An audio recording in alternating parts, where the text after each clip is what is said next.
Hello नमस्कार, मी शर्मिला. माझ्या YouTube चॅनलमध्ये माझ्या सगळ्या गोड ताईंचं मैत्रिणींचं अगदी मनापासून स्वागत आहे. तसेच तुम्ही माझ्या व्हिडिओला काल जे प्रेम दिलं त्याबद्दल देखील तुमची हृदयातून खूप सारी आभारी आहे. सर्वांना सर्वप्रथम श्री स्वामी समर्थ. एडिटिंग करत असताना मोबाईलमध्ये हिवाळ्याच्या अगोदरची ही क्लिप मला भेटली होती.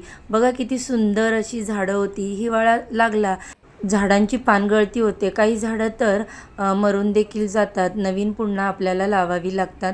तर आजच्या आपल्या या व्हिडिओचा विषय काय आहे तो चला बघूया मग. तर बघा ताईंनो, आज मी तुमच्यासोबत कोणती रेसिपी, आपल्या घरातील डेली रुटीनची कामं काही शेअर करणार नाही आहे. आजचा व्हिडिओ थोडासा वेगळा आहे आणि तो सगळ्यांसाठी हेल्पफुल आहे. कारण आपल्या घरामध्ये रोजच या गोष्टी होणं आवश्यक आहे आणि त्या होतातच सगळ्यांच्याच घरामध्ये. तर हो, तो व्हिडिओ कोणता आहे तर मी आता तुम्हाला ते सांगणार आहे.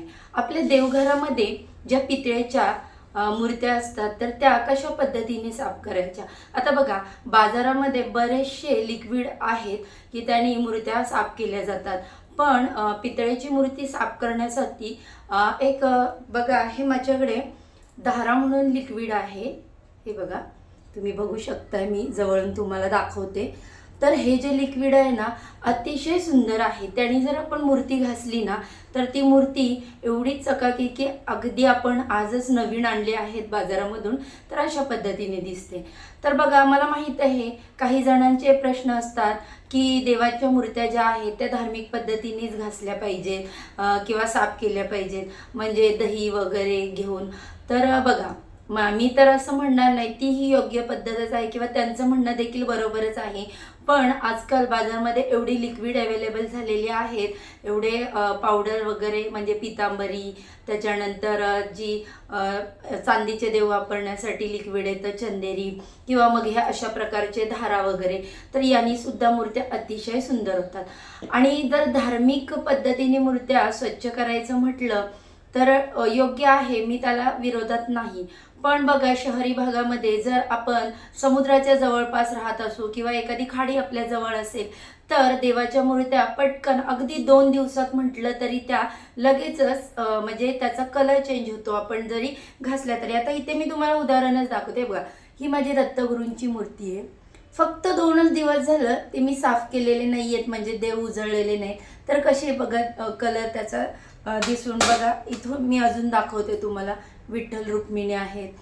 तर मग असं होतं ताईंनो की आपल्याला मूर्त्या ह्या म्हणजे 8 दिवसातून 2दा तरी मी साफ करतच असते, स्वच्छ म्हणजे उजळून देव घेत असते. असं बरेच जण म्हणतात की मूर्त्या खराब होतात सारखे सारखे देव उजळल्यानंतर. बरोबर आहे, मी तेही ॲग्री करते, मूर्त्या खराब होतात. पण बघा, देव जर अशा पद्धतीत मंदिरामध्ये पूजा केली आपण तर ती मंदिरातली पूजा आपल्याला फ्रेश पण वाटत नाही, किंवा ते जसं त्याचं पावित्र्य आहे किंवा जसे भक्तिमय वातावरण निर्माण व्हावं तसं ते आपल्याकडे बघताना होत पण नाही. म्हणजे उदाहरणार्थ, आपण जरी कलश घेतला, आपल्या जो आपण कुलदेवीचा कलश म्हणून पूजतो, तर तो देखील बघा असं जर काळवंडलेला दिसला तर बघायलाही छान वाटत नाही ना ते. तर त्यासाठी बघा, देव हे मी आठवड्यातून 2दा तरी उजळतेच. आणि मी माझ्या पद्धतीने कशी उजळते ते देखील तुम्हाला दाखवते. मी बघा, पितांबरीही वापरते, रुपेरीही वापरते आणि हे धाराचं जे लिक्विड आहे तर ते सुद्धा वापरते. आता तुम्ही म्हणाल की देवाला अशा पद्धतीने म्हणजे घासलेलं वगैरे बरोबर नाही, तर योग्य आहे ते. पण तुम्ही हा विचार केलाय का की जेव्हा मूर्ती घडली जाते त्यावेळेस तुम्ही तिथे पाहिलंय का ते ती कशा पद्धतीने घडवतात. ज्या वेळेस मूर्तीची आपण देवघरामध्ये स्थापना करून तिची विधिवत पूजा करतो ना, तर त्याच वेळेस त्या मूर्तीमध्ये एक म्हणतात ना, देवत्व प्राप्त होतं. ज्या वेळेस आपण मंदिरातून मूर्त्या बाहेर करतो, साफ करतो, तर ती फक्त एक मूर्ती म्हणून समजली जाते. पण जिथं आपण जेव्हा मंदिरामध्ये ठेवून पूजा करतो अगदी मनोभावे, तर तेव्हा त्याच्यामध्ये देवत्व येतं. तर त्याचमुळे बघा, आजचा हा व्हिडिओ आहे, मी कशा मूर्त्या साफ करते तुम्हाला दाखवते. चला तर मग व्हिडिओला सुरुवात करूया.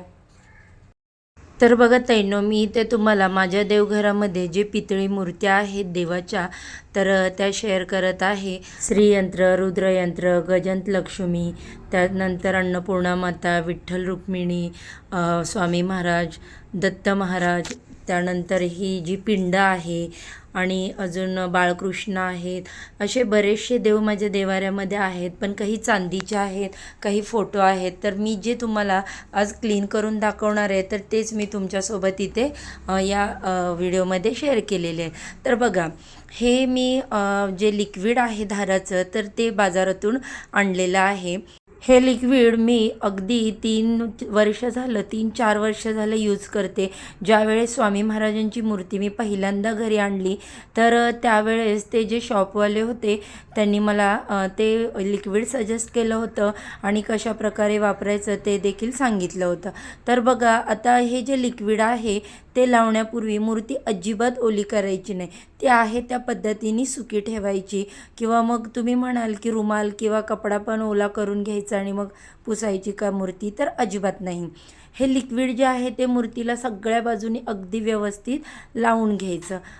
बघा, आता इथे काही ठिकाणी डिझाईन वगैरे आहे तर त्याच्यामध्ये हे लिक्विड लागत नाही. आणि आजकाल बाजारामध्ये असे बरेचशा मूर्त्या आलेल्या आहेत, त्या डिझाईन असतात त्याला. तर ती आपण कितीही मूर्ती घासली वगैरे ना तरीसुद्धा त्याची जी डिझाईन असते तर ती त्याच टाईपची काळ्या कलरमध्ये दिसते. तर आता तशा माझ्याकडे बऱ्याचशा मूर्त्या आहेत. म्हणजे विठ्ठल रुक्मिणी आहे, त्यांची देखील तशी डिझाईन आहे, किंवा अन्नपूर्णा माता, बाळकृष्ण वगैरे. तर तुम्ही बघताय समोर अशा डिझाईनच्याच मूर्त्या आहेत. पहिल्या ज्या मूर्त्या होत्या त्या अगदी प्लेन होत्या, त्याच्यावरती कोणती डिझाईन नसायची. त्यामुळे त्या डिझाईनमध्ये जो काळा कलर आहे तर तोही नसायचा. म्हणजेच बघा, आता माझ्याकडे जी महादेवांची पिंड आहे ना तर त्या पिंडावरती बघा असली कशी डिझाईन आहे, पूर्णपणे प्लेन पिंड आहे, त्यामुळे ती घासायला अगदी इझी जाते. आता इथे सगळे माझे जे देव आहेत त्यांना मी लिक्विड लावून ठेवलेलं होतं साईडला.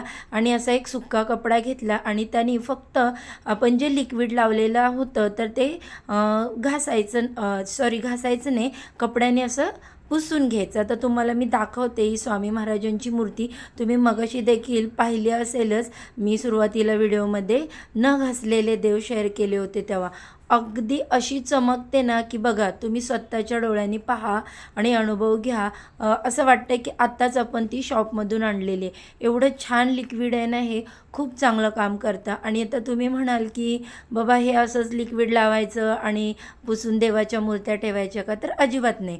तुम्ही हे पुसून झाल्यानंतर तुमच्या देवांच्या मूर्त्या स्वच्छ पाण्याने धुवू शकता, व्यवस्थित कपड्यांनी पुसून मग त्याची तुम्ही विधिवत पूजा करू शकता. तर बघा, आता स्वामी महाराजांची मूर्ती आहे ना एकदम नवीन, की तुम्ही आजच शॉपमधून आणली अशी दिसते ना. त्याच्यानंतर आता मी तुम्हाला इकडे दत्तगुरूंची मूर्ती देखील व्यवस्थित साफ करून दाखवते.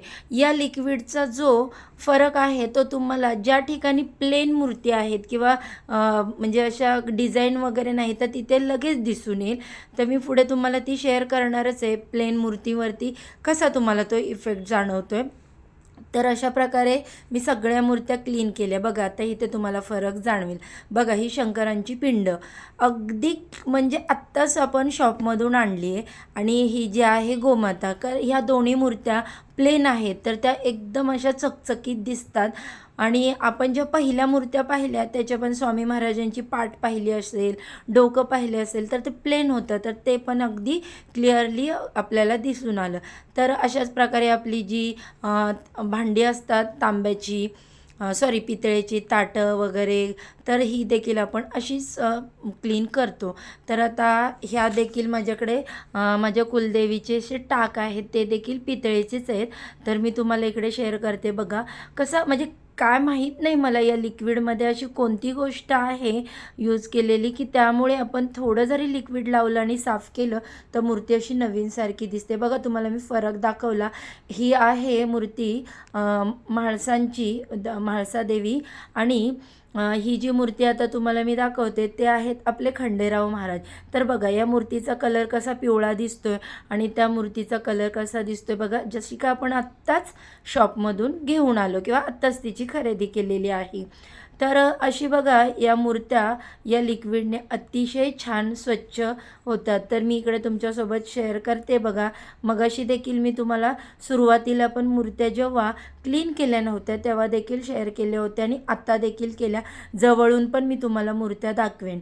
मगाशी सांगितल्याप्रमाणे या डिझायनर मूर्त्या आहेत, त्यामुळे तुम्हाला त्याचा फरक पटकन असा कळून येत नाही व्हिडिओमध्ये. कॅमेऱ्यामध्ये तेवढं ते कॅप्चर होत नाही आहे व्यवस्थित. पण ज्या प्लेन मूर्त्या आहेत ना, तर त्याच्यावरती तुम्ही लगेचच तुम्हाला जाणवेल की ह्या मूर्त्या किती क्लीन होत आहेत. बघा, शंकरांची पिंड बघा, स्वामी महाराजांची बॅक साईडून पाठ बघा, त्यानंतर दत्तगुरू महाराजांचे गायी पहा. तर अशा एकदम मूर्त्या ज्या आहेत त्या एवढ्या क्लीन होतात ना. आणि बाकी आपण लिक्विडनी पितांबरीनी ज्या मूर्त्या घासतो ना, तर त्याच्या बदल्यात या मूर्त्या ज्या आहेत त्या जास्त दिवस क्लीन राहतात. तर मी तुम्हाला इकडे या शेअर पण केलेले आहेत बघा, फोटो तुम्हाला दाखवते. तर अशा प्रकारे मी आजचे ही माझ्या देवघरातील सगळे देव क्लीन करून ही अशी छान अशी पूजा मांडलेली आहे. तर एवढं सुंदर आणि मनाला अगदी आल्हाददायक वातावरण वाटतं ना इकडे या मूर्त्यांकडे पाहून, की असं वाटतं आज सगळे देव माझ्या घरामध्ये नव्याने पुन्हा येऊन बसलेले आहेत.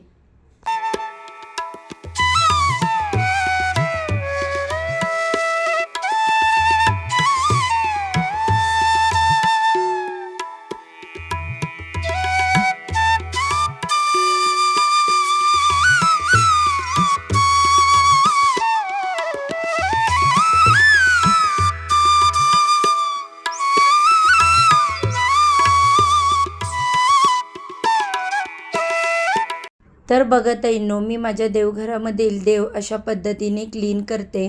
तर तुम्हाला मी हे व्हिडिओमध्ये जे लिक्विड शेअर केलं किंवा कशा पद्धतीने मी देव क्लीन केले हे दाखवलं. तर तुम्हाला कसा वाटला व्हिडिओ आवडला तर जाता जाता नक्की एक लाईक करा. अजून जर माझ्या चॅनलला सबस्क्राईब केलं नसेल तर नक्की सबस्क्राईब करा. चला तर आजच्या व्हिडिओचा इथेच एंड करते. बाय.